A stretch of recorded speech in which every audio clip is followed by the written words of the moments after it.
Hello everyone, இன்றைக்கி நம்ம வீட்டு குட்டி தோட்டத்தில் என்ன அறுவடை செய்ய போகிறேன்னு வந்து பார்த்தீங்கன்னா, ஃப்ரெஷ்ஷான புதினா வந்து நல்லா தளைஞ்சிருந்தது. அதுக்கப்புறம் தக்காளி, அப்புறம் கொஞ்சம் பச்சை மிளகாய். நம்ம வீட்டு குட்டி தோட்டத்தில் இன்றைக்கி இதுதான் அறுவடை. ஸோ இந்த புதினாவை வச்சு ஈஸியான ஒரு யூஸ்ஃபுல்லான சம்மர் டிப்ஸ் தான் வந்து பார்க்க போகிறோம். ஒரு ஐஸ் ட்ரே எடுத்துக்கோங்க.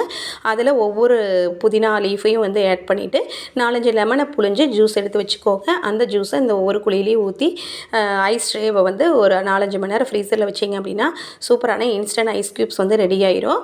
ஸோ வந்து நீங்கள் எப்போ லெமன் ஜூஸ் தேவைப்பட்டாலும் இந்த க்யூப் எடுத்து போட்டு தண்ணி ஊற்றி சர்க்கரை ஆட் பண்ணிங்க அப்படின்னா இன்ஸ்டன்ட் லெமன் ஜூஸ் வந்து ரெடி ஆயிரும். ஈவன் குட்டீஸுக்கு கூட இது ரொம்பவே ஹெல்ப்ஃபுல்லாக இருக்கும், யூஸ்ஃபுல்லாகவும் இருக்கும். குழந்தைங்க வந்து அடிக்கடி கேட்குறது ஸ்கூலுக்கு லெமன் ஜூஸ் தான். நம்ம டக்குன்னு எடுத்து போட்டு தண்ணி ஆட் பண்ணி சுகர் ஆட் பண்ணோம் அப்படின்னா ஈஸியான இன்ஸ்டன்ட் லெமன் ஜூஸ் வந்து ரெடி ஆயிரும். ஸோ புதினா ஆட் பண்ணியிருக்கிறதுனால ஹெல்த்தியும் கூட, ஃப்ராக்ரன்ஸும் நல்லா இருக்கும் அந்த ஃப்ளேவரு. ஸோ கண்டிப்பாக ட்ரை பண்ணி பாருங்கள். வீடியோ பிடிச்சிருந்தா ஃப்ரெண்ட்ஸ் அண்ட் ஃபேமிலிக்கு ஷேர் பண்ணிக்கோங்க.